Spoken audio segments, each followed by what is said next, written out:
So again, good morning all of you. Let's start our last lecture of capacitors. तो आज हम लोग basically dielectrics के effects पढ़ेंगे। आज टॉपिक्स ज्यादा बड़े नहीं है, हम लोग एक बार समझ जाएंगे। टॉपिक बड़े इजी है आज के। Today's date is 11th of June.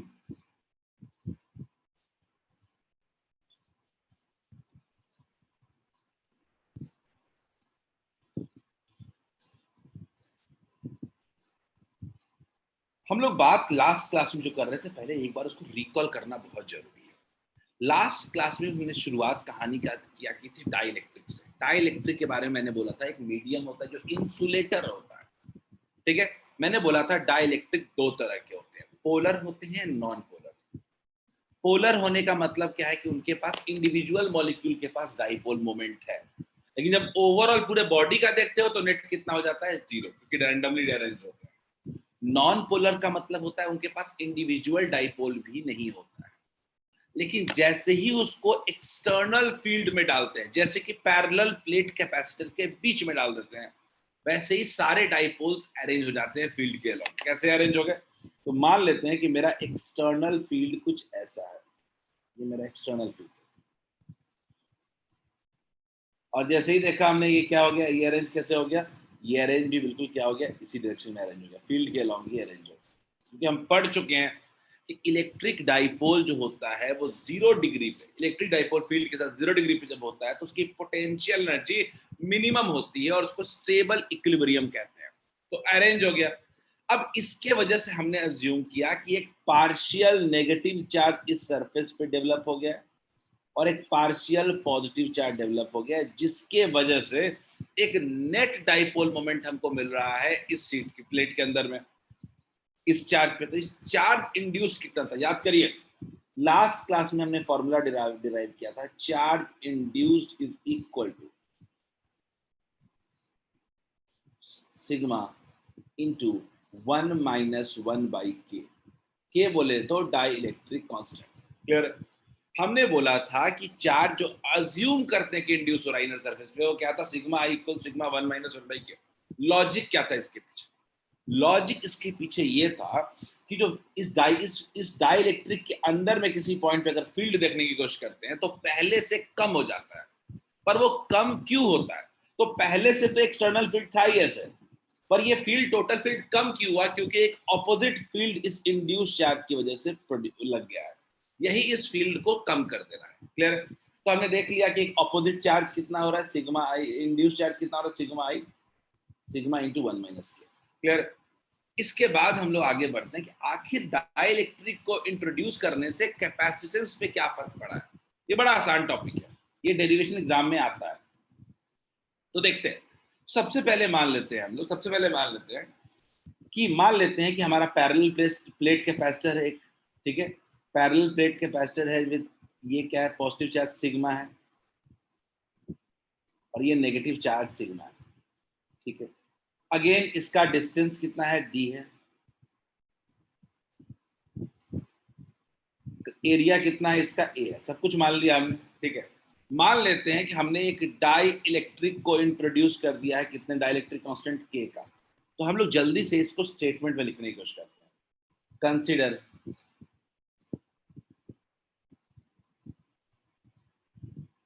a parallel plate capacitor, consider a parallel plate capacitor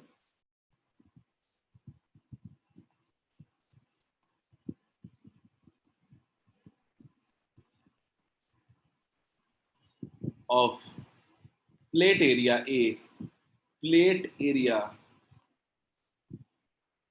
A and distance between the plates, distance between the plates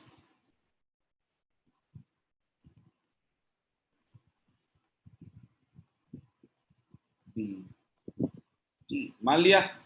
आगे मान लेते हैं कि let sigma be the surface charge density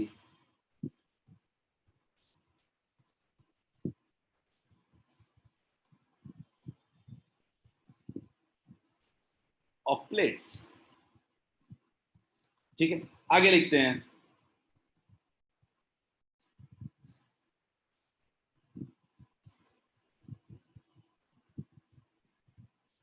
the parallel plate capacitor, या मैं सीधा सीधा लिखूं,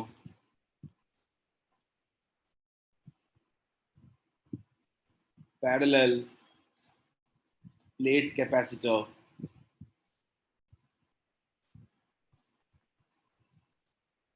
is completely filled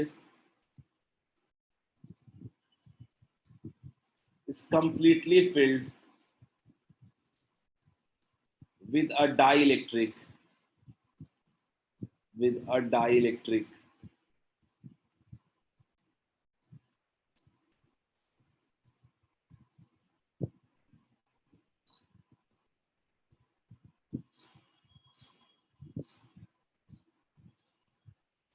constant। ये पूरा कहानी लिखा। तो कभी कभी क्या होता है ना, ये जो कहानी हमने लिखा है यही हमको मार्क्स दिलवाता है, क्योंकि इसका डेरिवेशन में कोई दम नहीं होता। इसके डेरिवेशन में एक लाइन का डेरिवेशन, लेकिन ये जो हमने कहानी लिखा, ये क्या याद करने की जरूरत है क्या? आप बताओ, विल यू रिमेंबर दिस? क्या इसमें कुछ नया लिखा है क्या? ये नोट्स में जो हम लिख रहे हैं, ये हमारी भावना होती है कि हम क्या समझें, क्या हम ले रहे हैं मटेरियल, तो ये हमने लिख लिया। अब मैं बड़ी सिंपल सी बात करूंगा कि अगर मैं बोलूं कि यहाँ पे मेरा सबसे पहली बात है कि potential difference between the plates कितना होगा, तो potential difference between the plates की अगर बात करें तो E इंटू क्या लिखेंगे जी। अब आपको भी पता है कि इस डाई इलेक्ट्रिक मीडियम के अंदर में जो फील्ड होता था, याद करिए लास्ट क्लास हमने देखा था, सिग्मा अपॉन के एप्सिलॉन नॉट हो जाता था। नेट फील्ड तो यही होता था ना। इस dielectric medium completely fill किया हुआ है, तो डाई इलेक्ट्रिक मीडियम के अंदर में मेरा जो फील्ड होता था वो क्या होता था, सिग्मा अपॉन के एप्सिलॉन नॉट। लिख दीजिएगा साइड में, लिख दिया है हमने, sigma by K epsilon not into कितना हो जाएगा, डी। क्लियर है क्या? ये हमने सबसे पहले निकाल लिया वी। ये क्या है अपना, V equals to E into D. अगर मैं बोलूं ये क्या है, potential difference between plates of capacity, potential difference between plates of capacitor. कोई दिक्कत हो तो पूछिएगा, between plates of capacitor.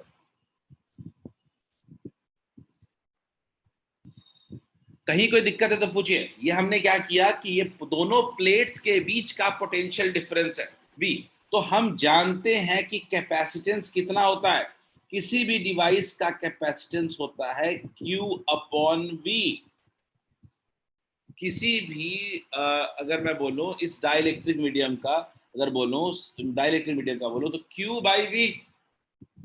Clear है क्या? तो Q इक्वल्स टू तो लिख ही सकते हैं हम लोग सिग्मा इंटू ए। Q को तो सिग्मा इंटू ए लिख सकते हैं, और इसको क्या लिख सकते हैं, sigma D by K epsilon naught. Sigma sigma cancel हो गया, ये वैल्यू आया K times epsilon naught A by D. बहुत इंपॉर्टेंट पॉइंट है, याद रखिएगा, capacitance in dielectric is equal to K times epsilon naught A by D, यानी capacitance in क्या, एयर। इज दिस क्लियर क्या? यही इंपॉर्टेंट पॉइंट है। अगर एक डाई इलेक्ट्रिक को इंट्रोड्यूस करते हैं, अगर इंसर्ट करते हैं प्लेट्स में, तो कैपेसिटेंस के टाइम्स इंक्रीज कर जाता है। इज दिस क्लियर क्या? जब हम लोग प्लेट्स ऑफ कैपेसिटर के बीच में अगर एक डाई इलेक्ट्रिक को इंसर्ट करेंगे, तो कैपेसिटेंस क्या हो जाएगा, एयर के कंपैरिजन में के टाइम्स इंक्रीज कर जाएगा। तो क्या ये कंक्लूजन ड्रॉ कर सकते हैं हम लोग? बोलिए, जल्दी से नोट डाउन करें सब कुछ नहीं है इसमें, बहुत सिंपल लॉजिक है। डाई इलेक्ट्रिक को इंसर्ट करने की वजह से अगर मीडियम इंसर्ट कर देते हैं तो कैपेसिटेंस के टाइम्स बढ़ जाता है।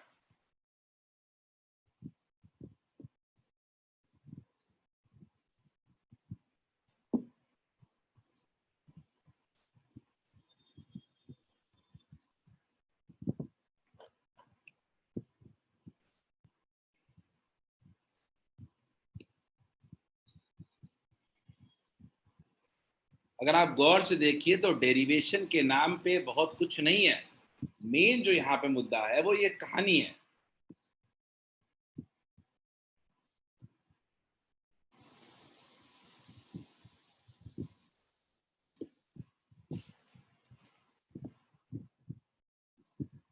आदर्श ने पूछा है कि सर के किस पे डिपेंड करेगा। आदर्श के जो होता है ना, एक मीडियम की प्रॉपर्टी है।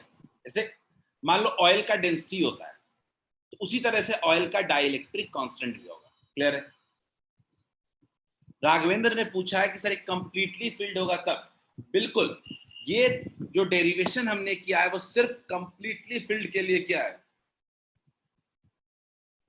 ये है कंप्लीटली फील्ड के लिए। मैं चाहूंगा कि आप लोग हेडिंग डाल दीजिए, कंप्लीटली फील्ड ब्रैकेट में लिख दीजिएगा। पार्शियली फील्ड के लिए हम आएंगे अभी तुरंत। कंप्लीटली फील्ड,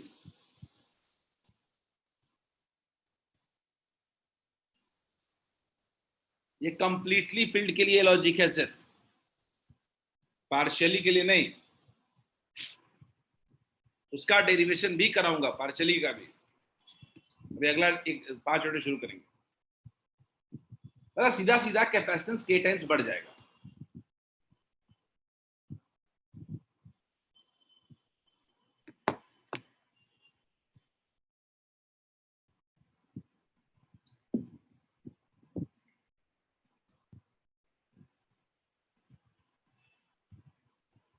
अब गौर से देखो तो ये पूरा इलेक्ट्रोस्टैटिक्स के कॉन्सेप्ट को यूज कर रहा है, तो ये इसीलिए ये चैप्टर एक पार्ट है।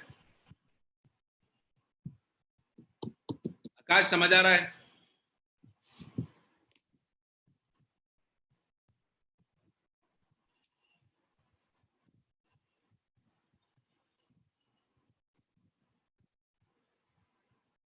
एक सवाल पूछा था राघवेंद्र ने कि सर अगर कंप्लीटली फील्ड नहीं हो तो। राघवेंद्र, इसका लॉजिक भी आपको ही पता है, मैं थोड़ी देर में पहुंचेंगे तो वहां बात करेंगे हम। ये हमने ले लिया कि पूरा फिल कर दिया। लिख लो तो से यस, तब हम क्वेश्चन करेंगे। आई थिंक थोड़ा हम आगे तो पढ़ा ही सकते हैं कम से कम। एक क्वेश्चन आपके स्क्रीन पे दिख रहा है, आई एक्सपेक्ट कि सब लोग सॉल्व करोगे। अगर हो जाए तो सब लोग खुद से सॉल्व करो, don't wait for me to से।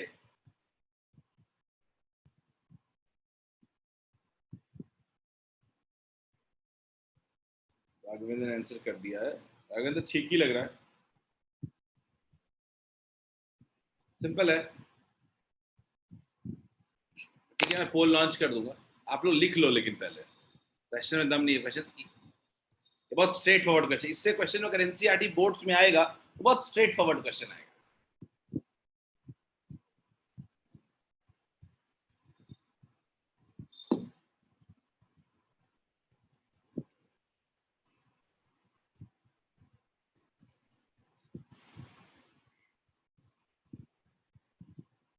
काफी मोस्टली लोगों का आंसर सही है अभी तक तो।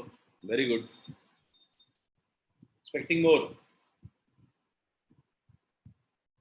स्टिल 50% लोगों ने भी रिप्लाई नहीं किया अभी तक।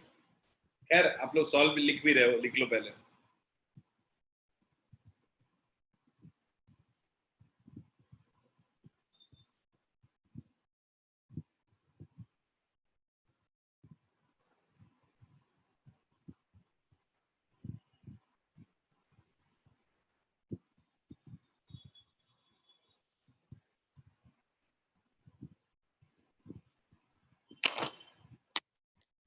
अभी तक हमारे पास 16 रिप्लाई आए हैं। 16 में से 14 के सही है, मतलब ऑलमोस्ट सबके सही है, किसी का गलत नहीं मुझे दिखा अभी तक। बट स्टिल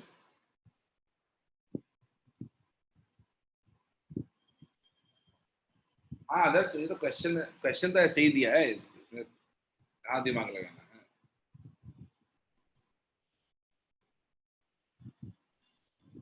क्या हुआ बाकी लोग?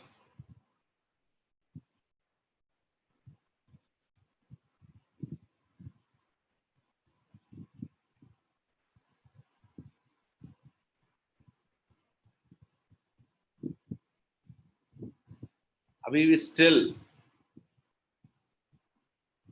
सिद्धांत सॉल्व हो गया, लेकिन still I am 5 to 6 people could not solve. बड़ा सिंपल सा है कि कैपेसिटेंस इन एयर दे रहा है, कैपेसिटेंस इन एयर दे रहा है। 50 माइक्रोफैराड और कैपेसिटेंस इन ऑयल दे रहा है 110 माइक्रोफैराड। मैंने बताया था कि कैपेसिटेंस इन मीडियम ऑयल में मान लेते हैं is equal will be equal to K times capacitance in air होगा। इसी मीडियम में उसका के टाइम्स एयर का कैपेसिटेंस होता है। अगर मैं बोलूं के इक्वल्स टू तो क्या हो जाएगा, कैपेसिटेंस इन ऑयल नहीं हो जाएगा, capacitance in oil capacitance in air 110 by 50 2.2 आ रहा है क्या? चलो आ रहा है 2.2 आ रहा है। क्लियर है? ग्रेट। चलिए हम आगे बढ़ते हैं। एक सवाल जो पूछा था आप लोगों ने कि सर अगर एक से ज्यादा होगा तो क्या करेंगे? ठीक है, लेट्स ट्राई दिस आउट। चलिए इसको ट्राई करते हैं हम लोग। तो यहां पे हमने क्या लिया कि मान लीजिए, अब मैं इसमें कहानी नहीं लिखूंगा, मैं इसमें लॉजिकली जानने की कोशिश करूंगा। ठीक है, तो मान लीजिए कि हमने क्या किया कि स्पेस के अंदर एक नहीं एक से ज्यादा डाइलेक्ट्रिक इंसर्ट कर दिया। ठीक है, एक से ज्यादा, 2 3 4 5 जितना भी लगा सकते हैं। और मान लेते हैं कि मेरा डाई इलेक्ट्रिक कांस्टेंट पहले वाले का K1 है और दूसरे वाले का K2 है। पहले वाले का डाई इलेक्ट्रिक कांस्टेंट K1 है, दूसरे वाले का K2 है। अच्छा, ये भी मानोगे कि पूरा तो फिल नहीं कर रहा, तो एक का थिकनेस T1 है और दूसरे का थिकनेस T2 है, और तीसरा पार्ट और टोटल टोटल गैप कितना है? D है, तो टोटल पार्ट 3 है। क्लियर है? तो अगर मैं ये कहूं कि स्पेस के अंदर में, ये सिग्मा भी ले लेते हैं, सिग्मा ले लेते हैं, प्लस सिग्मा और ये माइनस सिग्मा, मुझे लगता है आप इस बात से तो एग्री करोगे कि ये जो पूरा का पूरा पैरेलल प्लेट कैपेसिटर है, इसमें 3 तरह का रीजन है। एक रीजन मेरा K1 वाला है, दूसरा रीजन K2 वाला है, और बचा तीसरा रीजन एयर वाला है। मानते हो क्या? एक K1 वाला, दूसरा K2 वाला और तीसरा एयर वाला। तो अगर मैं 3 पार्ट में सब चीज को डिवाइड कर दूं, अगर मैं 3 पार्ट में डिवाइड कर दूं,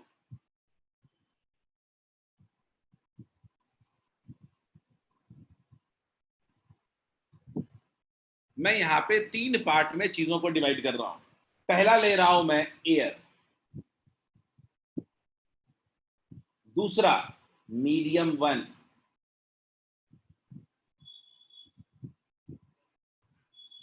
अगला 3 चीजें, एक है एयर, अगला है मीडियम 1। मानते हो सब लोग? कहीं कोई दिक्कत हो बताना। एयर मीडियम 1 मीडियम 2 3 पार्ट से है। मैं कह रहा हूं कि मीडियम 1 का जो थिकनेस है, वो कितना है? T1। मीडियम 2 का जो थिकनेस है वो क्या है? T2। टेंशन मत लो, आप समझ लोगे, मैं लिखवा दूंगा साफ साफ, समझ लोगे, मैं लिखवा दूंगा। और एयर का थिकनेस कितना बचेगा? एयर का थिकनेस क्या बचेगा? D माइनस,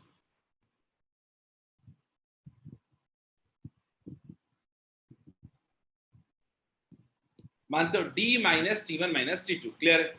अगर कोई आपसे पूछे कि एयर में फील्ड कितना है तो क्या बोलोगे? एयर में फील्ड कितना है? Field in air sigma upon epsilon not. अगर कोई पूछे कि फील्ड इन मीडियम 1 कितना है तो क्या बोलेंगे? Sigma upon K1 epsilon not. अगर मैं बोलूं कि फील्ड इन 2 कितना है,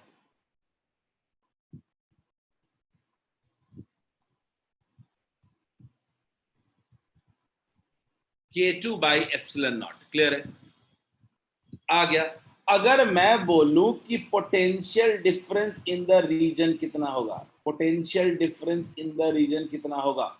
इस एयर की वजह से कितना पोटेंशियल डिफरेंस क्रिएट होगा, तो क्या कह सकते हैं? क्या E इंटू डी, ई ए इंटू कितना हो जाएगा? D minus T1 minus T2। Air का गैप कितना है? इतना ही तो है। तो मैं क्या लिख सकता हूं? क्या final? Sigma upon epsilon naught D minus T1।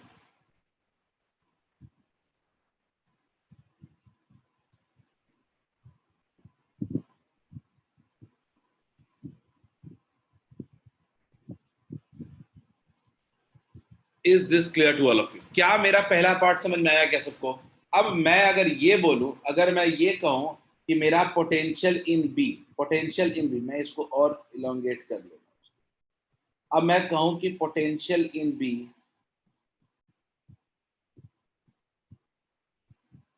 या मैं सीधे सीधे कहूं पोटेंशियल ए बी नहीं है, 1 है, फर्स्ट मीडियम में, विल बी इक्वल टू क्या होगा? E1 इंटू T1 होगा, E1 इंटू T1 होगा। तो क्या हम कह सकते हैं? Sigma by K epsilon not, K1 epsilon not T1 होगा। अगर मैं सीधा सीधा ऐसा कहूं कि इसमें V1 जो होगा, इसमें जो V1 जो होगा वो कितना होगा? Sigma by K epsilon not T1, K1 epsilon not. आगे देखते हैं, अगर मैं बात करूं V2 की, अगर मैं बात करूं V2 की, अगर मैं बात करूं V2 की, तो ये कितना हो जाएगा? E2 into T2। अब E2 इंटू T2 कितना हो जाएगा? अगर मैं सीधा सीधा लिखूं, V2 इक्वल टू हो जाएगा sigma by K2 epsilon not T2। तो अगर मैं बोलूं कि 3 रीजन में इतने पोटेंशियल डिफरेंस क्रिएट हो रहे हैं, तो क्या मैं total potential difference between the plates बोलूं क्या? V equals to VA plus V1 plus V2। बोलिए, डू यू अग्री क्या कि मैं अगर टोटल पोटेंशियल डिफरेंस निकालूं अगर प्लेट्स के बीच में, तो कितना हो जाएगा? VA equals to V equals to VA plus V1 plus V2। बोलिए, क्या सब लोग इस बात से एग्री करते हैं क्या? V मतलब यहां पे है, V मतलब है मेरा यहां पे total potential difference between the plates of capacitor. ये मैं कह सकता हूं, ये V जो है ये क्या है? Potential difference, potential difference, potential difference between plates of capacitor. Capacitor में 3 रीजन थे, एक रीजन तो था नहीं, सीधा सीधा सीधा सीधा एक रीजन तो था नहीं कि निकाल लेंगे, 3 रीजन था, तीनों के पोटेंशियल को ऐड कर देंगे। तो क्या आप इस बात से एग्री करते हो क्या कि जो फाइनल पोटेंशियल होगा वो कैसा होगा? कुछ sigma upon epsilon naught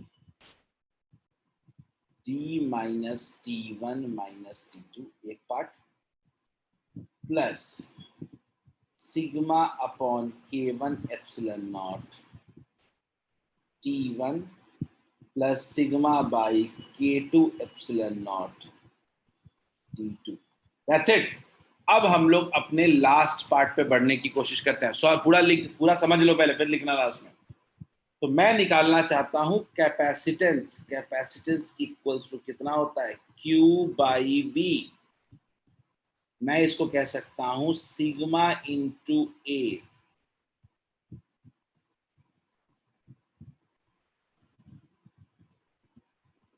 sigma into A by V। V कितना है देख लेते हैं एक बार, sigma by epsilon naught, comma ले लेते हैं सब जगह से,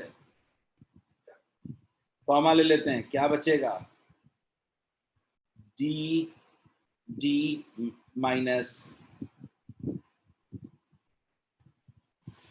T1 minus T2 minus, sorry, plus T1 by K1 plus T2 by K2। गौर से देखिए, सिग्मा और सिग्मा कैंसिल हो गया, क्या बचा? क्या बचा? Epsilon naught A, epsilon naught A by, epsilon naught A by, 2 part हो जाएंगे नीचे वाले के। एक पार्ट क्या लिख सकते हैं? D minus T1 minus T2 plus T1 by K1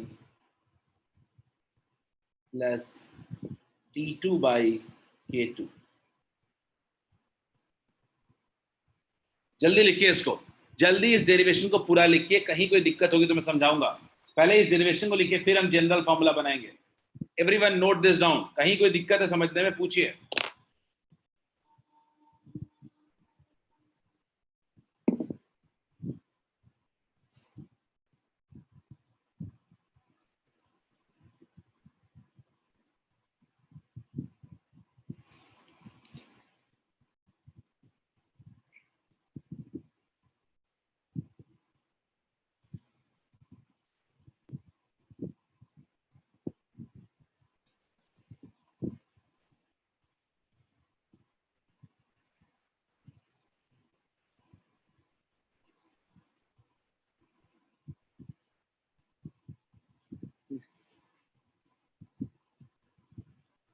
आनंद, बिल्कुल दोनों प्लेट का एरिया सेम है, प्लेट का एरिया थोड़े ना बदलते हैं कैपेसिटर में।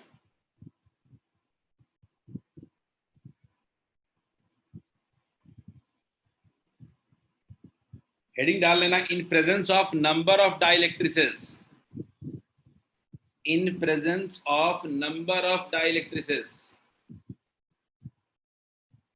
हेडिंग बहुत इंपॉर्टेंट है।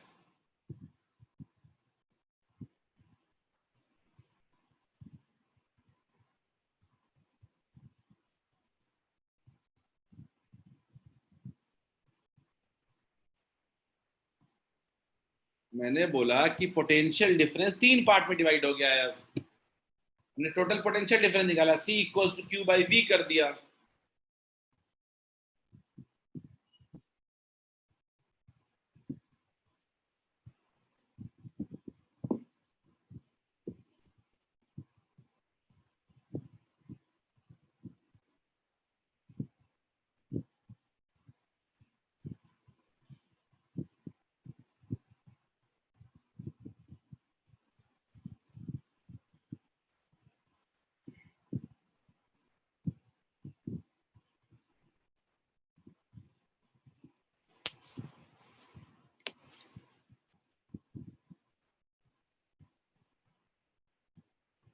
शिवम क्लियर है? Tripurari, Sanyas Siddhant, is it clear?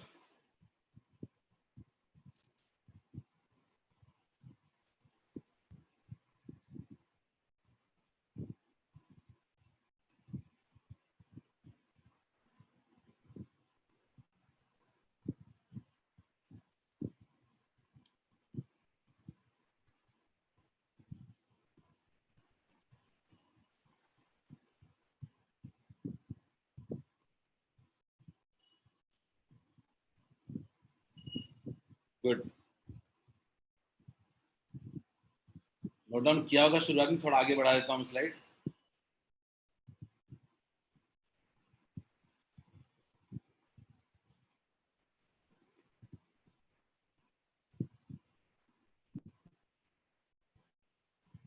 खुद से सोच सोच के लिखो, सिर्फ कॉपी मत करो। देखो कि मैंने जो किया वो क्यों किया, कैसे किया है, आखिर कैसे डिवाइड किया है, सिग्मा बाई एप्सिलॉन कैसे कॉमन लिया है, बाई K1 वाले को अलग कर दिया।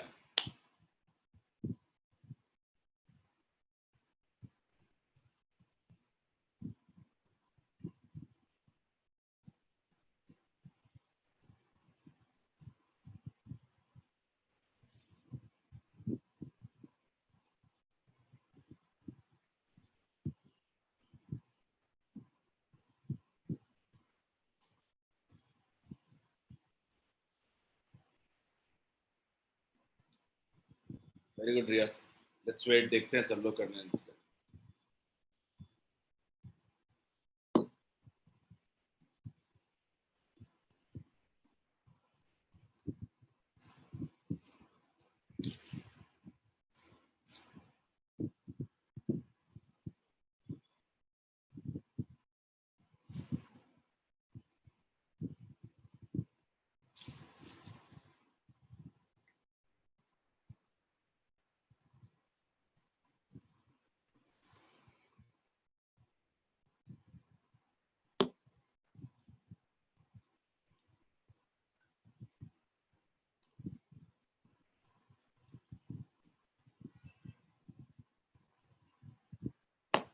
धन कल्याणी, 2 लोगों ने लिखा है क्या अभी तक? बाकी लोग लिख लियो तो सही, यस, तो पता चले कि लिख चुके हो।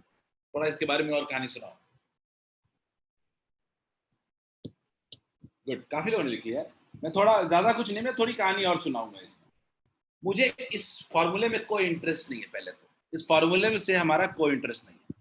हम इससे एक जनरल फॉर्मूला बनाना चाहते हैं। कैसे? तो मैं ये कहना चाहता हूं कि मान लीजिए, दो ही क्यों, दो से ज्यादा अगर कैपेसिटर डाइलेक्ट्रिसिटी इंट्रोड्यूस कर दें, मान लेते हैं if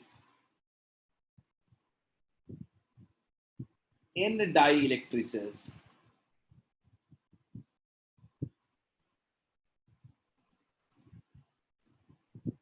of dielectric constant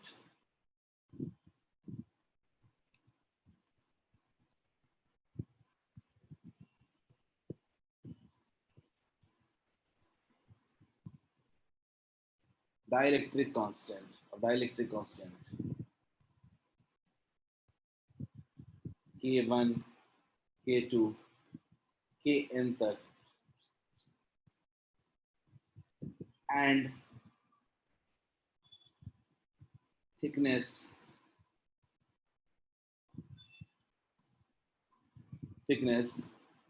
T1 T2 से लेकर के Tn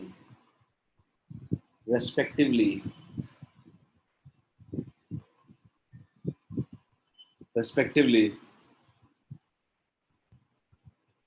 are introduced are introduced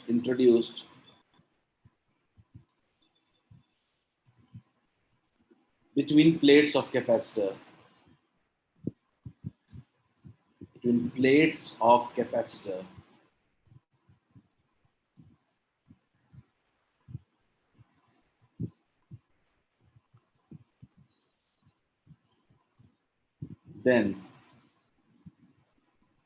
then C is equal to epsilon naught A divided by D minus T1 minus T2 minus T3 up to Tn plus T1 by K1 plus T2 by K2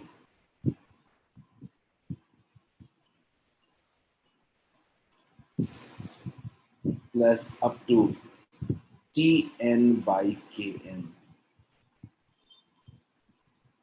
Is it clear to all of you? General formula है ये capacitance का general formula है। दो क्या, दो से ज्यादा भी लगा देंगे। याद रखिएगा, डिनोमिनेटर में दो पार्ट्स होते हैं। इसका जो एक पार्ट होता है वो एयर वाला पार्ट शो कर रहा है और ये मीडियम वाला पार्ट शो कर रहा है। गौर से देखिएगा, ये D minus T1 minus T2 thickness कौन सी थिकनेस को शो कर रहा है? ये वो थिकनेस को शो कर रहा है जो एयर का है। क्लियर है? ये एयर का थिकनेस शो कर रहा है और बाकी वाला पार्ट क्या शो कर रहा है? मीडियम शो कर रहा है। अगर एक अंदाजा सीधा सीधा समझो, अगर एक पार्ट एयर के लिए, दूसरा पार्ट मीडियम के लिए। Is it clear? बोलिए, is this clear to all of you?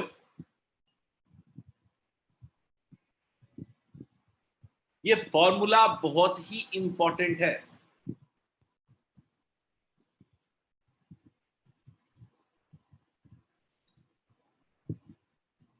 ये फॉर्मूला याद रखने से अच्छा अगर लॉजिकली समझो इसको, तो याद रखना कि इसमें कुल मिलाकर के T1 by K1 by T2 by K2 वाला जो पार्ट चल रहा है वो तो मीडियम के लिए है। तो एयर का थिकनेस कितना है? एयर का थिकनेस है ये, और एयर का डाई इलेक्ट्रिक कांस्टेंट कितना होता है? 1।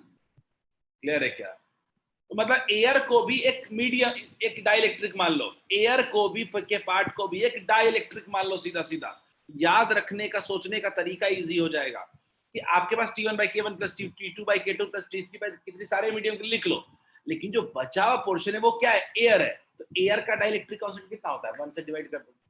क्या ये क्लियर है? सबको याद रहेगा फॉर्मूला?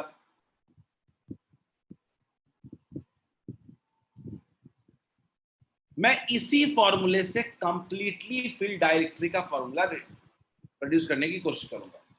देखते हैं।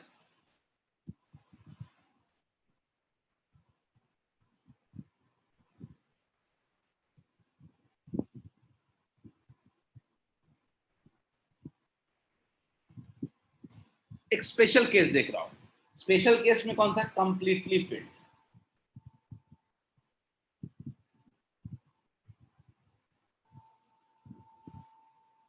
With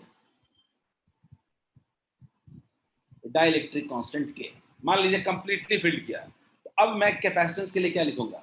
C equals to epsilon naught A by D. अच्छा, कंप्लीटली फील्ड है यानी उसका विड्थ कितना डाइलेक्ट्रिक का? डी है, तो डी माइनस डी कितना हो जाएगा? 0। एयर का कोई पार्ट ही नहीं है। अगर कंप्लीटली फील्ड है तो एयर का कोई पार्ट ही नहीं है। मीडियम का कितना हो जाएगा? D width by K. Finally कितना हो गया?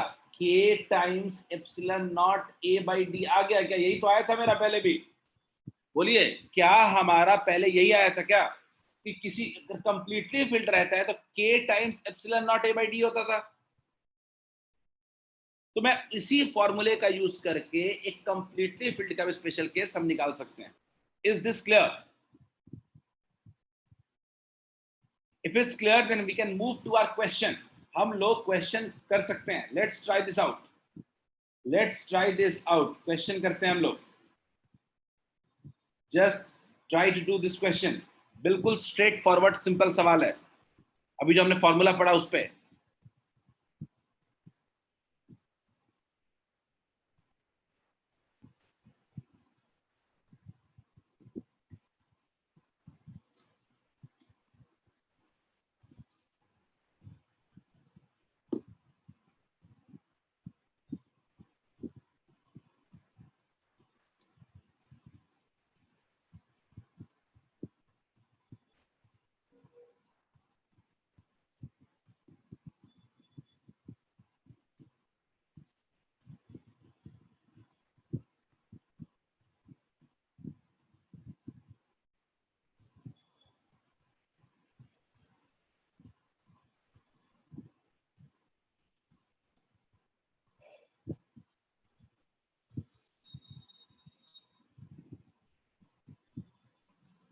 सब लोग इस क्वेश्चन को ट्राई करें।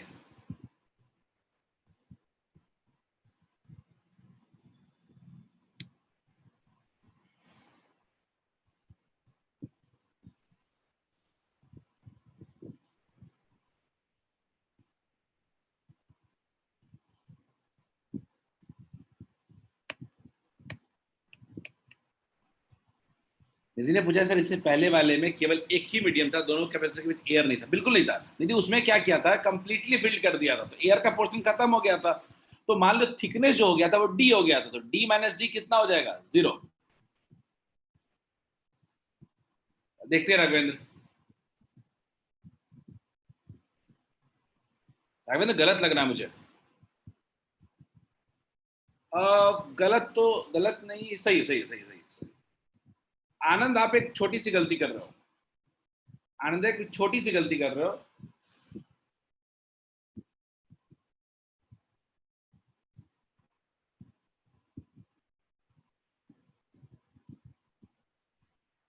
वैष्णवी, आप भी वही गलती कर रहे हो जो आनंद ने किया है।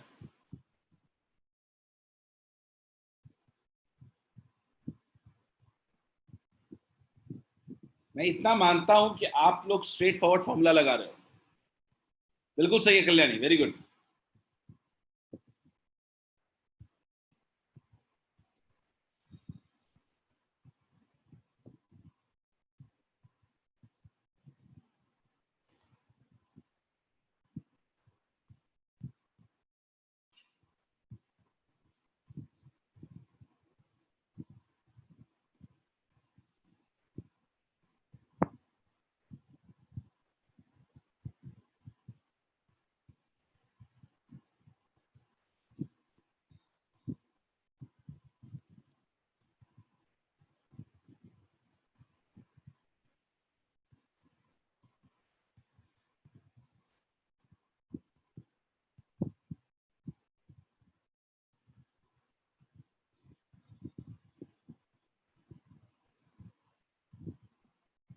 क्या यही आ रहा है क्या?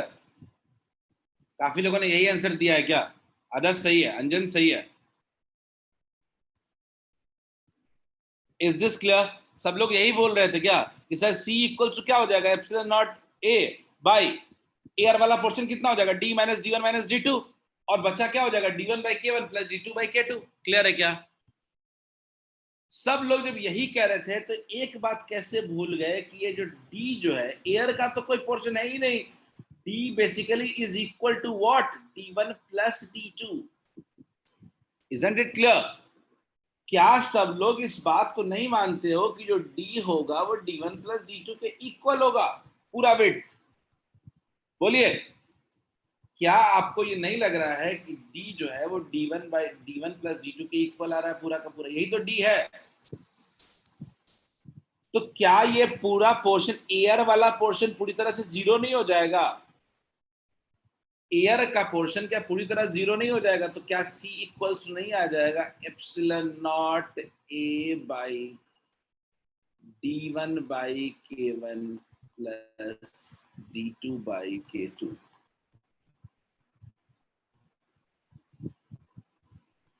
क्या क्लियर है सबको? क्या सॉल्व कर लोगे? क्या सब लोग सॉल्व कर लोगे? देखो एवरीवन, लेट मी नो कहां दिक्कत है।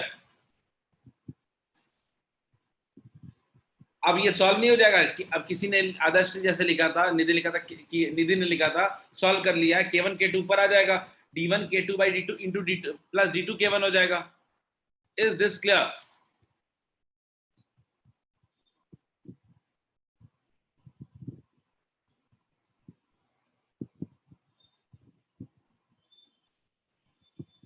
क्या ये सबको क्लियर है? तभी मैं इसका एक और मेथड समझाऊंगा। This is not the best method. ये मेथड हमारा बेस्ट मेथड किसी हालत में नहीं है। Will find a better method. देखते हैं कैसे। आप बोलोगे सर अभी अभी फॉर्मूला बताया उस पर सॉल्व किया तो बेटर मेथड कैसे नहीं है? क्योंकि हम टफ क्वेश्चन के लिए जब बढ़ते हैं तो ये सीधा सीधा हमारा हेल्प नहीं कर सकता है। क्या और क्या लॉजिक हो सकता है? तो आप मुझे बताओ कि अगर मैं ऐसा कहूं आप लोगों को कि दो मीडियम लगे हुए हैं, अगर मैं कुछ ऐसा कहूं आप लोगों को कि मान लीजिए ये वाला पहला वाला जो रीजन है ये एक कैपेसिटर है C1, और दूसरा वाला जो है वो दूसरा कैपेसिटर है C2। तो क्या आप लोग मेरी इस बात को मान सकते हो क्या कि कुल मिला के दो कैपेसिटर जो C1 और C2 है ये दोनों सीरीज में है? कितने लोग मेरी इस बात से एग्री करते हैं कि C1 और C2 दोनों सीरीज में है? कुल मिला के हमारे पास दो कैपेसिटर है C1 और C2, और दोनों क्या है, सीरीज में है। अच्छा आप मुझे बताओ कि क्या यहाँ पे C1 कितना हो जाएगा? क्या हमारा C1 यहाँ पे epsilon not K1 into medium कितना है K1, कंप्लीटली फील्ड मीडियम है K1 इंटू एप्सिलॉन नॉट, ए तो दोनों का सेम ही रहेगा, ए रहेगा प्लेट का एरिया सेम बाई D1। और अगर C2 की बात करें तो क्या लिख सकते हैं, K2 epsilon naught A by D2। Clear है? आपको भी पता है C1 C2 सीरीज में है, तो अगर इसका C इक्विवेलेंट निकालना है तो क्या करना पड़ेगा, 1 by C1 plus 1 by C2। कर लेते हैं जल्दी से। 1 by C equivalent equals to D1 by K1 epsilon naught A plus D2 by K2 epsilon naught A। अगर सॉल्व करेंगे इसको तो क्या 1 by C equivalent equals to 1 by epsilon naught A D1 by K1 plus D2 by K2 नहीं लिख सकते हैं? तो क्या C equivalent equals to same आ गया क्या, बताइए मुझे।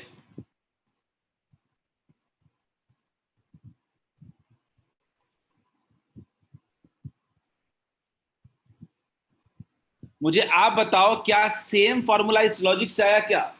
But this logic will help you out in toughest of questions.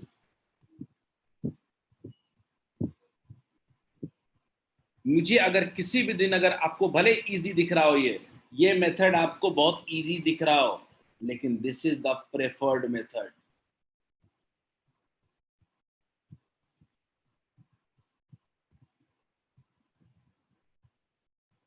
You will understand in 2 minutes. आपको समझ में आ जाएगा क्यों मैं ऐसा कह रहा हूं. Is this clear to all of you?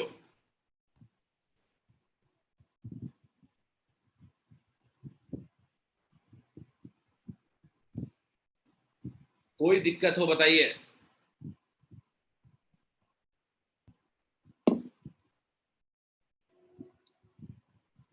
कोई भी दिक्कत हो इसमें बताइए. मैंने बोला कि दो कैपेसिटर बैक टू बैक लगे हुए हैं, C1 और C2. ये दो कैपेसिटर मान लिया, दोनों को सीरीज में मान लिया. सीरीज में मान लिया. पहला वाला कैपेसिटर क्या होगा, के फॉर्मूला क्या होता है, एक सिंपल कंप्लीटली फील्ड डाइलेक्ट्रिक का फॉर्मूला सिंपल होता है, K times epsilon naught A by D होता है. तो K1 into epsilon naught A by D1. Area दोनों का सेम है, पूरा प्लेट का एरिया थोड़ा ना बदल रहा है. Say yes if it's clear, then only we can move to next question.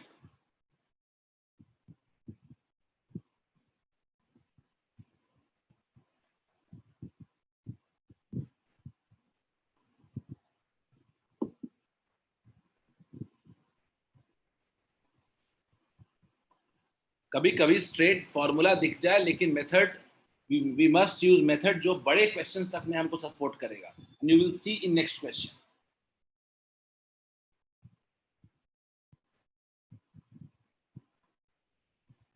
ये क्वेश्चन स्ट्रेट फॉरवर्ड है. मैं ज्यादा टाइम नहीं चाहता कि आप लोग जल्दी मुझे सॉल्व करके इसका आंसर बताओ. बिल्कुल सेम क्वेश्चन है, सेम क्वेश्चन है बिल्कुल. आपको जैसे सॉल्व करना है करो, स्ट्रेट फॉरवर्ड क्वेश्चन है. जल्दी करके मुझे बताओ इसका answer. Just don't take too long time.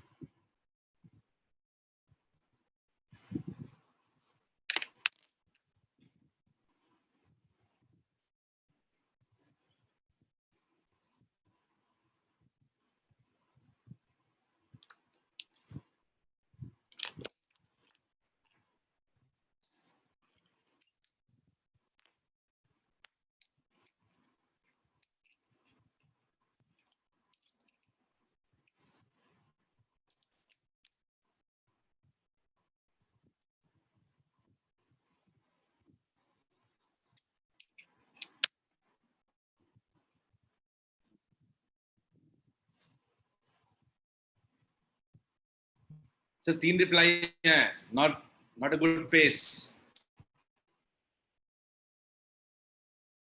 नहीं किया इसमें. जैसे बनाना है बनाओ, सीरीज पैरेलल लेके बनाओ. अभी अभी जो क्वेश्चन कराया वही है ये.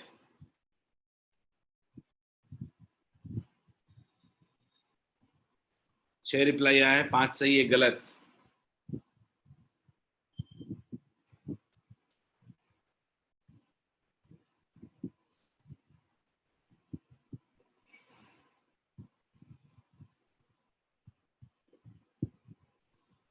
ठीक है, जिन्होंने भी आंसर दिया है वो चैट में वो ठीक आंसर दिया है.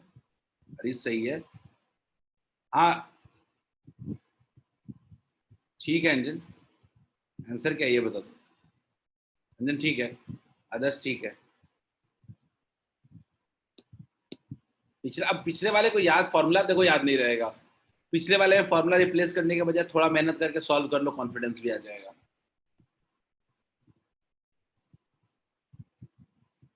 Very good. 13 लोगों ने रिप्लाई किया, इसमें 11 लोगों का आंसर सही है, but still waiting for more answers. ठीक है अंजन.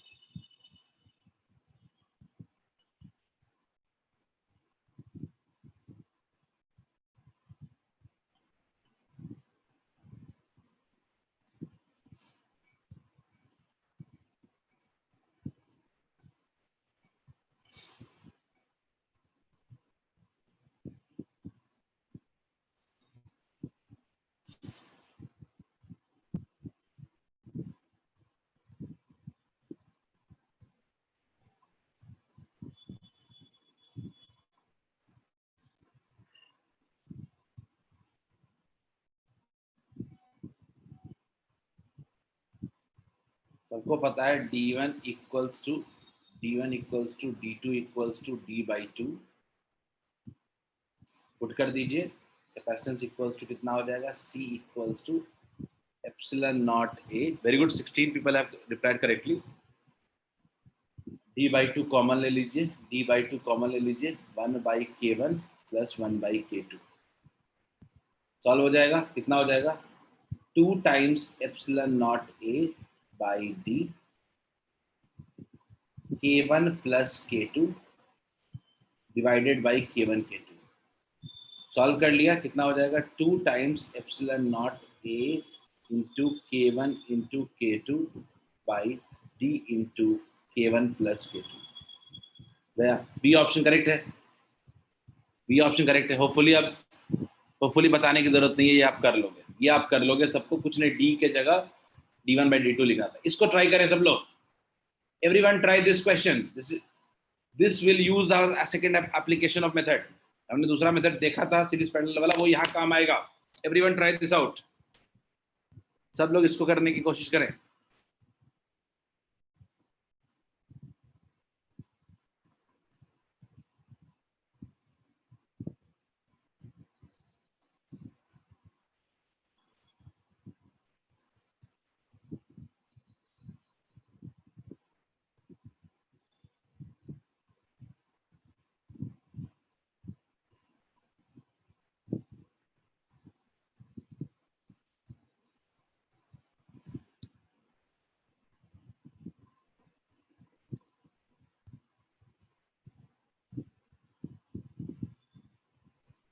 ये एक से ज्यादा डाइलेक्ट्रिक वाले क्वेश्चन हमेशा आते हैं।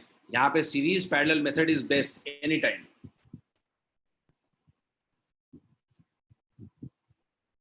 देख लो कितने कैपेसिटर हैं, कौन सीरीज में है, कौन पैरेलल में है।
What two answers from Raghavendra and Kalyani? दोनों का आंसर बिल्कुल सेम है,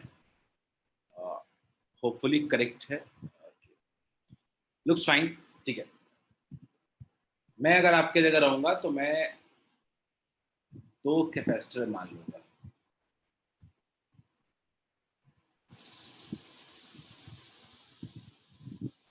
पहला वाले को C1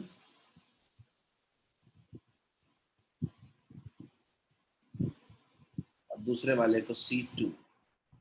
मैं आपके जगह रहूंगा 2। अब ये दोनों A और B के बीच में ही है, दोनों A और B के बीच में ही है। मैं अगला स्टेप क्या देखूंगा?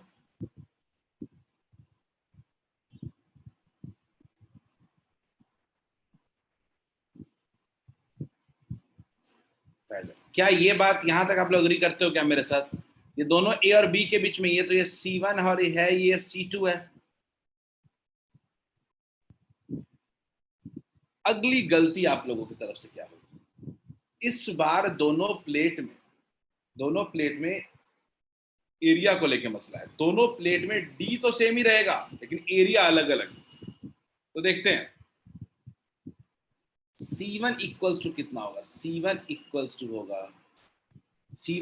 टू होगा K1 times epsilon naught A1 by D, और C2 कितना होगा? K2 टाइम्स, मैं थोड़ा अलग लिख देता हूँ, नहीं हो पाएगा इसमें। C2 इक्वल्स टू हो जाएगा K2 times epsilon naught area 2 by D। Is this clear? काफी आंसर्स मेरे पास आ चुके हैं, वैष्णवी, रिया, आनंद, कल्याणी, निधि। ठीक है, अगर मैं बोलूं ये दोनों पैरेलल में है तो C इक्विवेलेंट इक्वल्स टू नहीं कह सकते हैं C1 प्लस C2।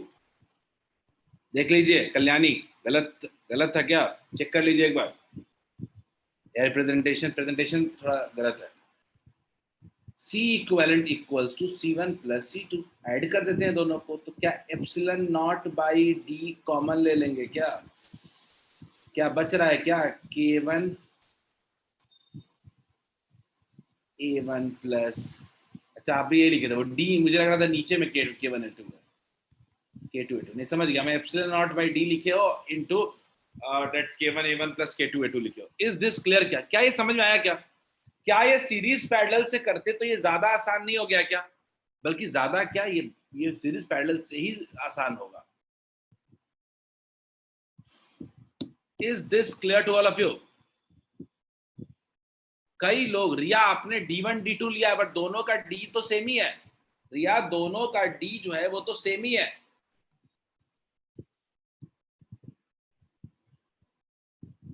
वैष्णवी आपने भी गलती किया है।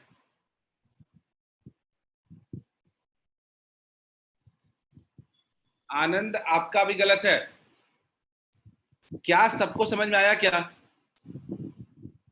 क्या सबको समझ आया क्या? ये सीरीज पैरेलल के से कैसे क्वेश्चन को सॉल्व करेंगे? जिनका भी गलत भी हुआ, बट डिड यू अंडरस्टैंड कि how we will solve this by using series and parallel? Great, let's move ahead, आगे बढ़ते हैं हम लोग। शिवम हो गया? ट्राई दिस क्वेश्चन, ये हो जाएगा, समझ लो सीरीज पैरेलल खत्म हो गया, ये क्वेश्चन किसी हालत में बन जाएगा।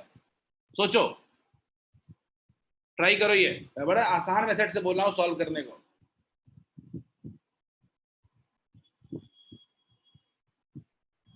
मुझे आप आंसर में चैट में लिखने की टेंशन मत लो, आप सॉल्व करो आप इसको। 5 मिनट, 5 मिनट क्या, 2 मिनट में सॉल्व होना चाहिए। सीधे कैपेसिटर मानो, सीरीज पैरेलल देखो, सॉल्व करो। कितना भी डाइलेक्ट्रिक भर दे, क्वेश्चन में कोई दम नहीं है।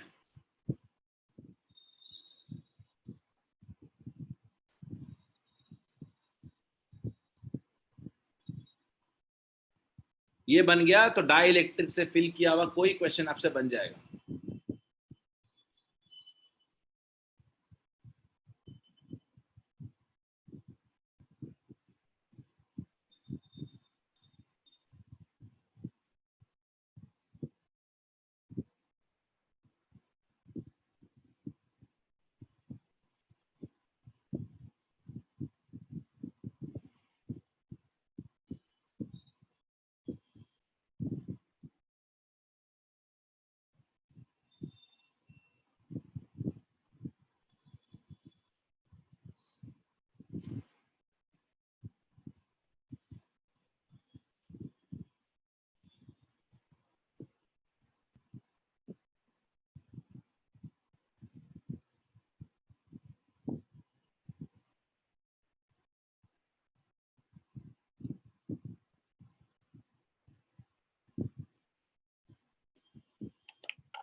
Deep done, very good. I've got 1%.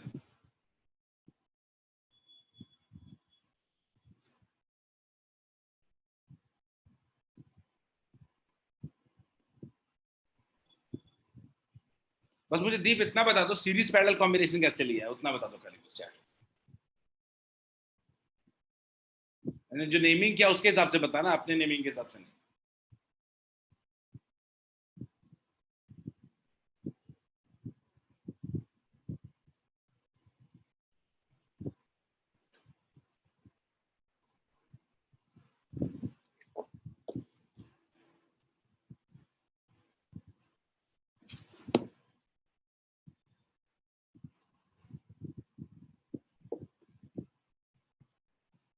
Raghavendra Singh, अच्छा राघवेंद्र कह रहा है, ठीक है राघवेंद्र, हो गया, डन, ठीक है, डन दी, हो गया, कोई दम नहीं है क्वेश्चन में, समझ में आ गया आपको।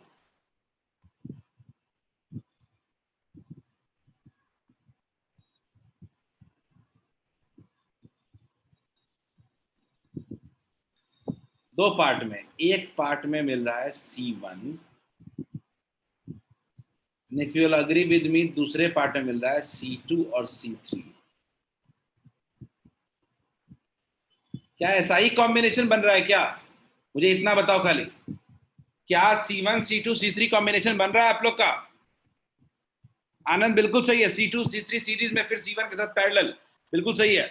क्या ऐसा कॉम्बिनेशन आप लोगों का बन रहा है? तो ये क्वेश्चन डराने के लिए बड़ा अच्छा सवाल है ये, लेकिन दम नहीं है।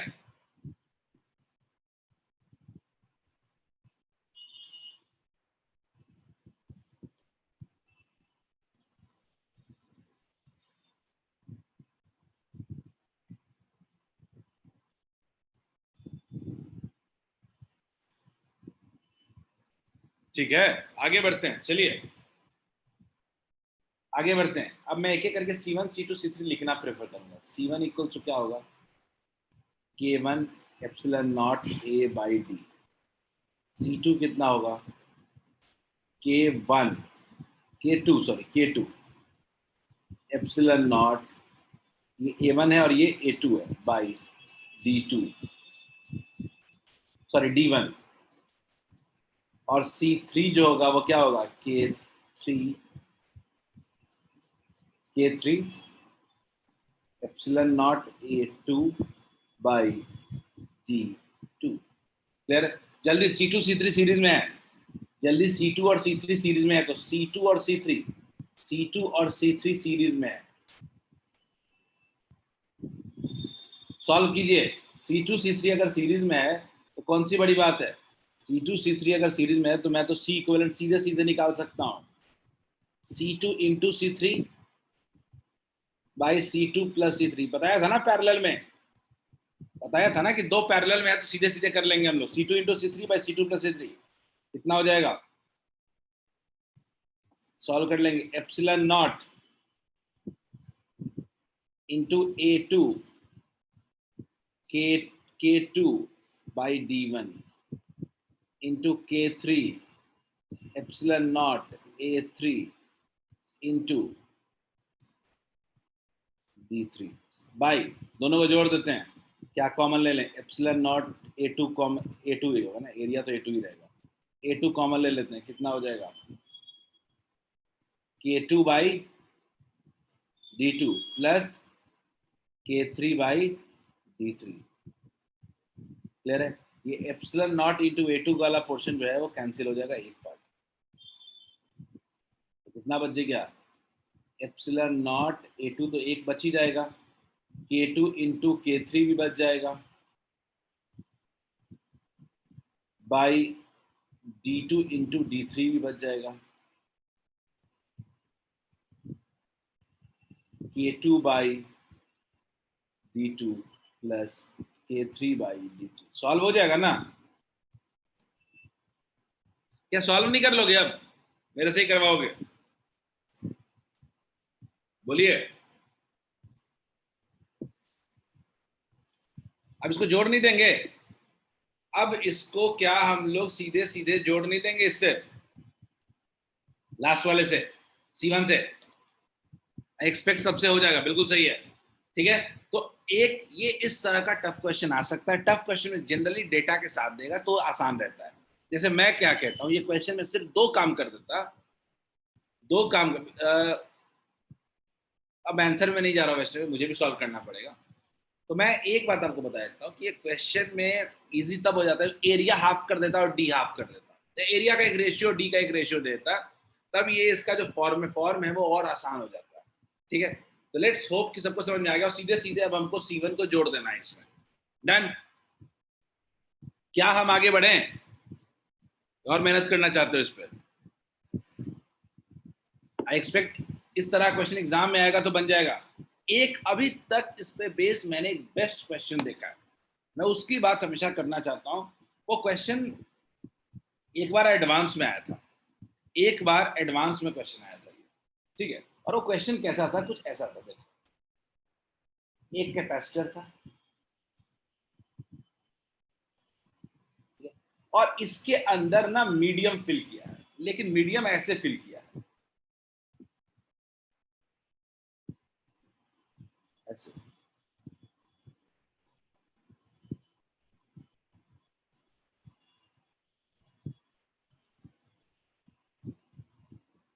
एक है K1 और एक है K2, ठीक है। मैं आपको एक और हिंट यहां पे देता हूं, ये स्क्वायर प्लेट है, स्क्वायर प्लेट है,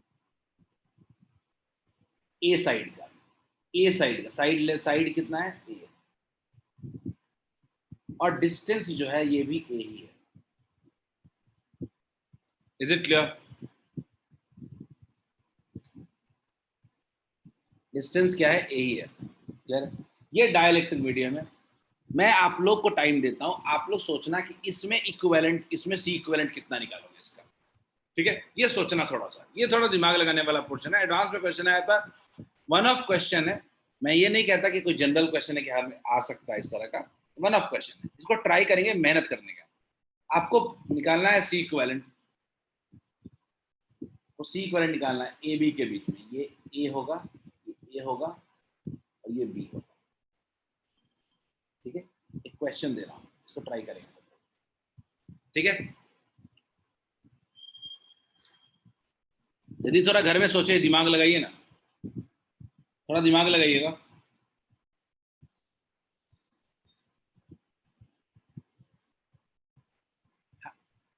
राघवेंद्र स्क्वायर है तो साइड प्लेट का एरिया सेम है, मैंने उतना ही गैप भी दे दिया है, मैंने उतना ही गैप भी दे दिया है सॉल्यूशन को थोड़ा इजी करने के लिए। मैं हिंट कर रहा हूं, ये बिना इंटीग्रेशन का नहीं बन सकता है क्वेश्चन। एरिया a बाई 2 हो जाएगा कि a स्क्वायर हो जाएगा, आनंद, आनंद एरिया a स्क्वायर हो जाएगा ना। चलिए हो गया, दिमाग लगाते रहिए घर पे। चलिए नए टॉपिक पे आते हैं, हेडिंग डालिए, हेडिंग डालिए, dielectric inserted in a parallel plate capacitor. बहुत exam point of view, board और बोर्ड पॉइंट ऑफ व्यू से बहुत इंपॉर्टेंट टॉपिक है ये। देखिए इसको 5 मिनट लगेगा समझाने में, खत्म हो जाएगा टॉपिक। हेडिंग डाले, ये थियोरेटिकल क्वेश्चन का बहुत बड़ा बेस है इस चैप्टर में।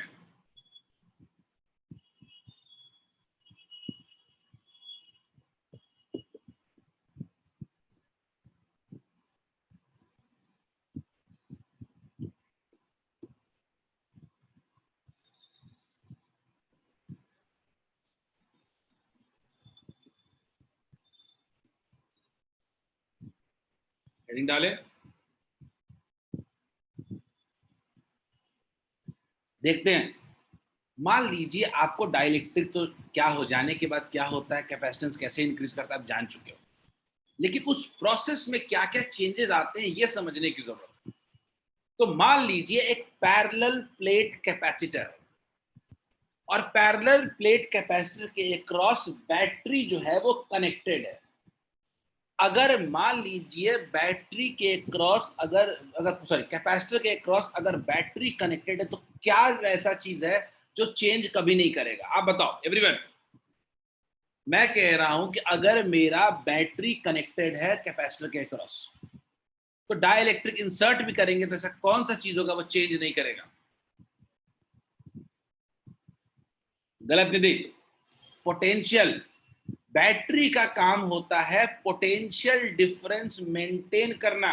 याद रखिए, अगर बैटरी आपका कनेक्टेड है तो कुछ भी कर लो, कुछ भी कर लो, आपका पोटेंशियल डिफरेंस कभी चेंज नहीं होगा। पोटेंशियल डिफरेंस क्या है? Potential difference will remain constant. ये बड़ा इंपॉर्टेंट पॉइंट है, वी विल रिमेन कांस्टेंट। मैं इसको स्टेटमेंट में लिखने की कोशिश करूंगा।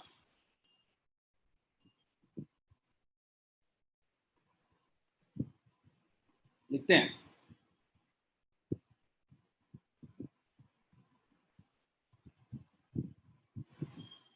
when battery remain connected, when battery remain connected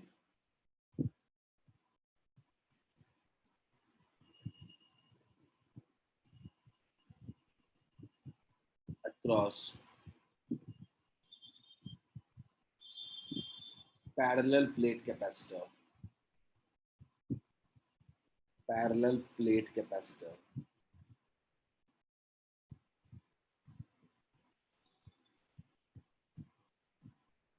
across parallel plate capacitor, and battery remain connected across parallel plate capacitor.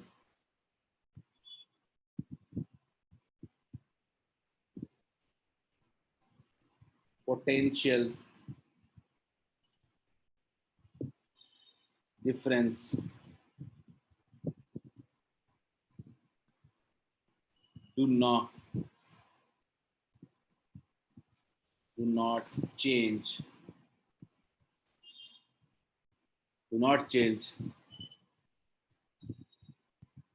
if dielectric is inserted.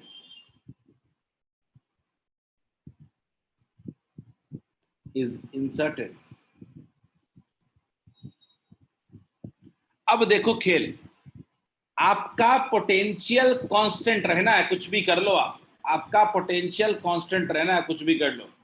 तो अगर पोटेंशियल आपका कांस्टेंट रहना है तो इसका मतलब है, सी तो आप जानते हो ना, कैपेसिटर में थोड़े ना कोई डाउट होना चाहिए, कैपेसिटर तो हमको पता ही है। जो कैपेसिटेंस जो होता है, कैपेसिटेंस क्या हो जाता है, कैपेसिटेंस इंक्रीजेस के टाइम्स, कैपेसिटेंस इंक्रीजेस के टाइम्स, ये तो हम जानते हैं ना। इंक्रीजेस, डाइलेक्ट्रिक के इंसर्ट करने के बाद इंक्रीज कितना टाइम्स कर जाता है, के टाइम्स। यानी मैं कह सकता हूं अब मेरा जो कैपेसिटेंस है C dash will be equals to K times C. बोलिए क्लियर है? डैश का मतलब नया वाला।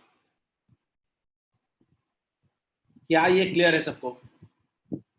क्या सबको क्लियर है कि मेरा पोटेंशियल डिफरेंस कांस्टेंट रहेगा लेकिन कैपेसिटेंस चेंज कर जाएगा?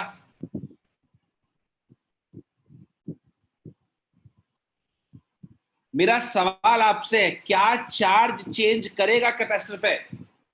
आप बताओ, पोटेंशियल डिफरेंस कांस्टेंट रह रहा है, कैपेसिटेंस चेंज हो जा रहा है, तो क्या चार्ज चेंज करेगा उस पे? यस और नो?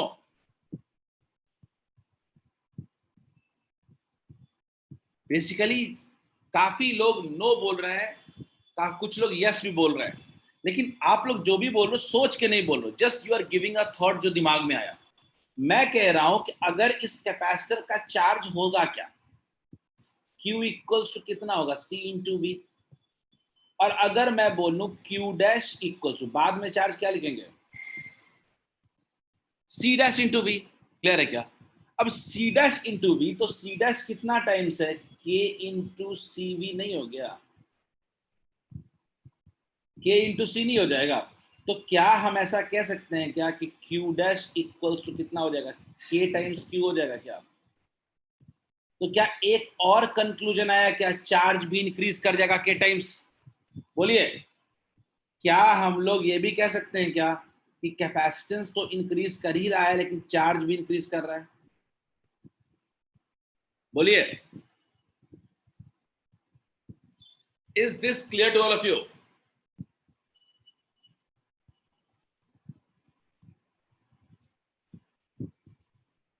Is it clear?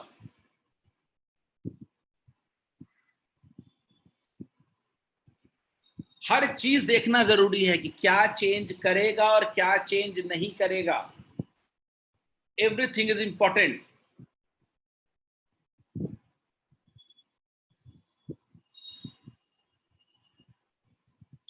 ये इतने सवाल बन सकते हैं इससे ना कि हम सोच नहीं सकते। कोई भी चीज पूछ सकता है दो प्लेट के बीच में, क्या चेंज करेगा और क्या चेंज नहीं करेगा। जल्दी से अगला point, energy, potential energy. You, energy का फॉर्मूला कितना होता था, हाफ CV स्क्वायर। अगर मैं बोलूं मेरा पोटेंशियल डिफरेंस कांस्टेंट है, तो U डैश में अगर बोलूं तो कितना हो जाएगा, हाफ हाफ सी डैश, सी की जगह सी डैश हो जाएगा K times C V square. इसका मतलब है, जो बड़ा इंपॉर्टेंट पॉइंट है, कि पोटेंशियल एनर्जी जो हो गया वो भी कितना हो गया, K times initial potential energy. Is this clear to all of you? क्या ये भी क्लियर है क्या? ये अगला इंपॉर्टेंट पॉइंट, कंक्लूजन ड्रॉ करते चलो। कैपेसिटेंस बढ़ेगा, चार्ज भी बढ़ेगा, पोटेंशियल एनर्जी स्टोर्ड भी बढ़ेगा, सिर्फ पोटेंशियल डिफरेंस कांस्टेंट रह रहा है। Am I making this clear to all of you? बहुत साफ साफ लिखिए, ये मैं बता रहा हूं जो बहुत बड़े थियोरेटिकल क्वेश्चन का सोर्स आपको मिलेगा ही मिलेगा हर जगह। ये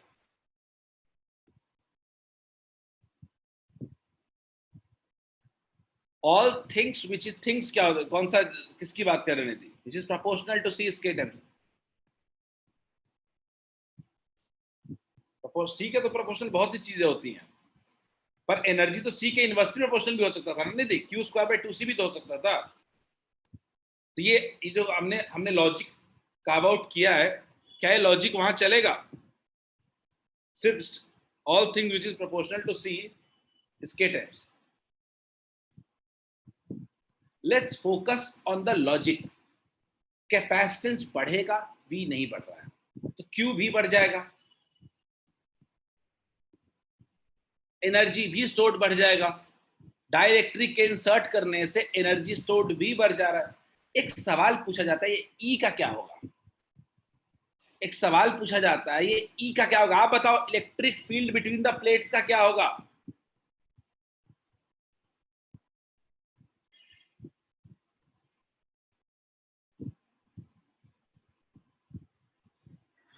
सब लोग बताइए, electric field between the plates का क्या होगा?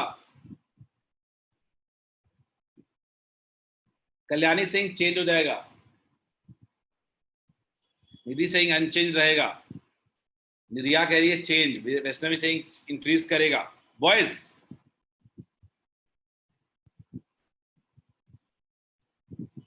आप बताओ, charge due to change due to charge increase. कुछ लोग कह रहे हैं चार्ज इंक्रीज करेगा। याद रखिएगा, बड़ा सिंपल सा पॉइंट है, सिंपल सा पॉइंट है कि अगर आपका पोटेंशियल डिफरेंस अगर कांस्टेंट रहना है तो potential difference is equal to E into D ही तो होता है। तो अगर आपका पोटेंशियल डिफरेंस कांस्टेंट है तो ऑब्वियसली E भी कांस्टेंट रहेगा। ये भी बड़ा इंपॉर्टेंट सवाल है। Is this clear to all of you? ये अगेन अगला इंपॉर्टेंट चीज है, field between the plates will also remain unchanged. ये सब स्टार मार्क कर रहा हूं ना, ये बहुत इंपॉर्टेंट में से है एग्जाम के लिए। क्या क्लियर है? पोटेंशियल डिफरेंस कांस्टेंट तो फील्ड भी कांस्टेंट रहेगा प्लेट्स के बीच में। आप पूछोगे कैसे रहा, तो मैं कहूंगा कि चार्ज बढ़ा है और एप्सिलॉन नॉट भी के टाइम्स बढ़ गया है, तो के क्या हो जाएगा? कैंसिल हो जाएगा। फील्ड क्या होता था? सिग्मा बाई एप्सिलॉन, के एप्सिलॉन नॉट होता था ना। तो चार्ज भी तो के एप्सिलॉन के टाइम्स क्यू हो गया है, तो के और के कैंसिल हो जाएगा, फील्ड वही रह जाएगा। मैथमेटिकली भी ये कोई बहुत बड़ी चीज नहीं है। आप यही कहते थे ना, सिग्मा भी तो बदल रहा है, के टाइम्स हो जा रहा है। Is it clear to all of you? क्या सबको क्लियर है? ये पहला केस था। दूसरा केस समझने की कोशिश करते हैं, case 2, and this is the end of the chapter. मान लीजिए बैटरी इज डिस्कनेक्टेड, यानी याद रखिए कैपेसिटर इज चार्ज। पहले कैपेसिटर को चार्ज किया हमने, पहले हमने कैपेसिटर को चार्ज किया, देन बैटरी डिस्कनेक्टेड। इसका मतलब है कि तब बैटरी डिस्कनेक्ट किया है, ऐसा नहीं कि बैटरी लगाया ही नहीं। अब डाइलेक्ट्रिक को इंसर्ट करेंगे तो क्या होगा? वैष्णवी, मैं बार बार वैष्णवी कह रहा हूं, आप लोग ये स्वीपिंग स्टेटमेंट्स अगर दोगे ना तो कभी भी लॉजिक के करीब नहीं पहुंचोगे। वैष्णवी, आपने बोला ऑल इंक्रीजेस के टाइम्स एक्सेप्ट पोटेंशियल डिफरेंस, कोई पॉइंट नहीं है, फील्ड कहां रहा उसमें? वैष्णवी, यू जस्ट वांट, होता क्या वैष्णवी ना कि हमारी टेंडेंसी होती है हम एक लाइन ढूंढ ले जिसको याद करके हम पूरा याद रख लें, पर आपको याद यहाँ पे पोटेंशियल डिफरेंस रखने में रखना चाहिए, ना कि ये स्टेटमेंट्स ऑल इंक्रीजेस के times except potential difference. Physics में यही सबसे ज्यादा नुकसान करता है आपको, स्वीपिंग स्टेटमेंट्स। जिसमें आप चाहते हो सब कुछ कवर हो जाए। ठीक, चलिए आगे बढ़ते हैं। अब मान लीजिए इसमें अब कैपेसिटर को चार्ज कर दिया, ठीक है, चार्ज करके बैटरी हटा दिया। अब बोलो क्या चीज कांस्टेंट रहेगा? ऐसी कौन सी चीज है जो चेंज नहीं करेगा? कुछ भी कर लो आप, डाइलेक्ट्रिक डालो ना डालो, क्या चेंज नहीं करेगा?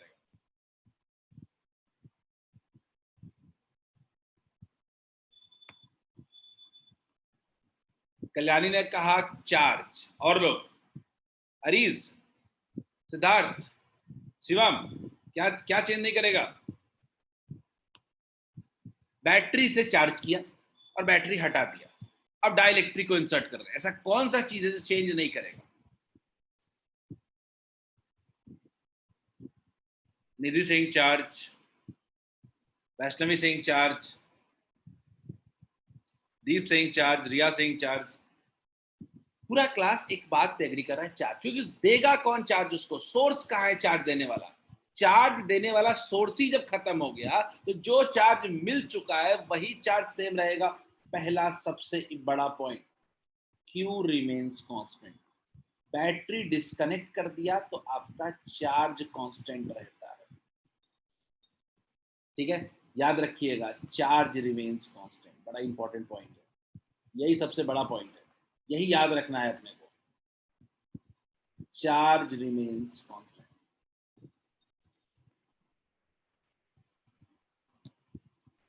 Very good. अगर मेरा चार्ज कांस्टेंट है, अगर मेरा चार्ज कांस्टेंट है तो क्या हम Q इक्वल्स टू नहीं कह सकते हैं? अब Q को अगर कांस्टेंट है अपना, तुम C तो जानते हैं ना, देखो C के बारे में एक्सेप्ट C ऐसी चीजें से बात नहीं करेंगे। कैपेसिटेंस K टाइम्स बढ़ेगा, ये हम जानते हैं उसको। तो फाइनल जो C डैश होगा वो कितना हो जाएगा? K times C। इसको लेके हमारा कोई विवाद नहीं है, कैपेसिटेंस तो इंक्रीज करेगा ही करेगा। डाई इलेक्ट्रिक को इंसर्ट करेंगे तो हमारा कैपेसिटेंस तो इंक्रीज करेगा ही करेगा। लिख लेते हैं, कैपेसिटेंस इंक्रीजेस K टाइम्स।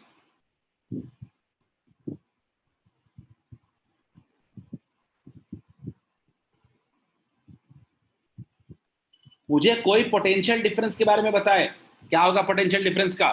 बड़े चेंज होगा कि नहीं होगा? बताओ, विल इट चेंज और not? Potential difference,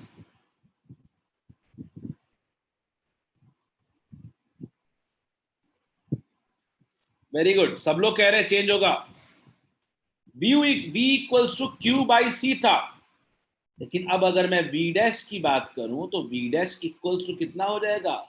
Q by C dash, which is equal to Q by KC। तो हम कह सकते हैं कि कैपेसिटेंस अगर बढ़ गया तो पोटेंशियल डिफरेंस क्या हो जाएगा? घट जाएगा। तो क्या हम ऐसा कह सकते हैं? V dash equals to V dash equals to V dash equals to V by K हो गया है। पोटेंशियल डिफरेंस हमारा डिक्रीज कर गया है। बोलिए, क्या हम ऐसा कह सकते हैं? इसको भी स्टार मार्क कर रहा हूं, बोलिए। मेरा क्योंकि V equals to Q by C होता है, Q सेम रहना है, C अगर बढ़ेगा तो V क्या हो जाएगा? घटेगा। बड़ा बहुत ही इंपॉर्टेंट पॉइंट है, potential difference, potential difference decreases. Is this clear to all of you? तो क्या पोटेंशियल डिफरेंस डिक्रीज करेगा तो क्या हम इलेक्ट्रिक फील्ड नहीं कह सकते हैं? Electric field, electric field equals नहीं कह सकते हैं, ये भी E बाई K हो जाएगा। पोटेंशियल डिफरेंस अगर चेंज करेगा तो क्या इलेक्ट्रिक फील्ड चेंज नहीं कर जाएगा?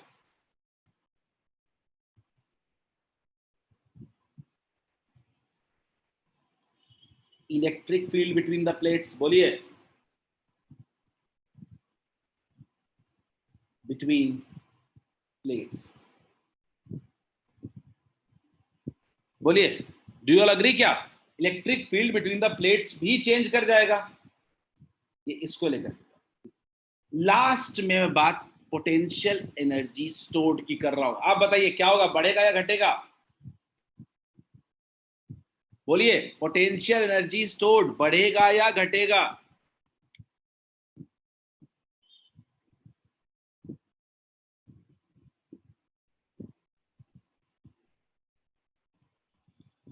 कल्याणी और आनंद ने कहा है डिक्रीज करेगा। वैष्णवी सिंह घटेगा। सब लोग कह रहे हैं क्योंकि हम जानते हैं कि फॉर्मूला क्या होता है, क्यू स्क्वायर बाई 2c। तो यू डैश कितना हो जाएगा, क्यू स्क्वायर बाई 2kc। मतलब हम कह सकते हैं फाइनली कह सकते हैं यहां से ड्रॉ करके कि u dash equals to u by k हो जाएगा। क्लियर है? Potential energy stored also decreases. क्या हो गया? क्या this is the end of chapter.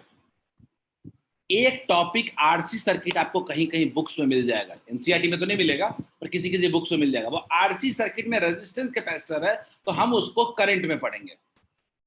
90% books में करंट में होता है लेकिन कहीं कहीं यहाँ पे भी दे देता है, तो वो हम लोग आगे पढ़ेंगे। अगर हमको एक्सरसाइज भी मिलेगा तो हम उसको छोड़ेंगे, आरसी सर्किट को आगे बढ़ेंगे। एक दिन का टॉपिक है, उसको पढ़ाना कोई बड़ी बात नहीं, लेकिन रेजिस्टेंस वाला फैक्टर तो अभी बताया नहीं है, इसलिए वो अगले चैप्टर के एंड में ही ठीक रहेगा। This is the end of our chapter. किसी को कोई भी दिक्कत है तो पूछो, अगर अभी जो बताया उसमें, ये मैं बहुत इंपॉर्टेंट पॉइंट अभी बताया हूं। पूरा कैपेसिटर खत्म हो गया, अब आपको पूरे चैप्टर को एक साथ देखने की जरूरत है। पूरा नोट्स को पहले अरेंज करना काम है आपका। पूरा नोट्स अरेंज करो, उसके बाद एनसीईआरटी सॉल्व करो, फिर जितने क्वेश्चन बनाने हैं बनाओ।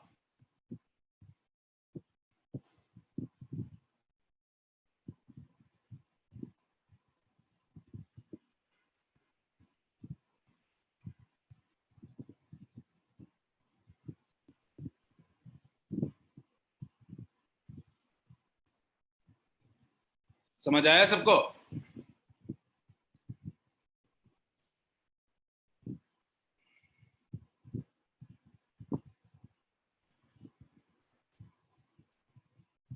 चलो डेट्स इट फॉर टुडे। आज के लिए इतना ही, क्लास एंड करते हैं। नहीं, संडे वाले टेस्ट में कैपेसिटर नहीं आएगा, सिर्फ पहला पार्ट आएगा। इलेक्ट्रिक पोटेंशियल तक आप एक्सपेक्ट कर सकते हो क्वेश्चन। शाम में 7 बजे आज, 7 PM इन इवनिंग टुडे। आज हमारा डीएसएस होगा वर्कशीट का। जितना सॉल्व कर सकते हो उतना करो, मैक्सिमम। मैं ग्रुप पे टाइम डाल दे रहा हूं।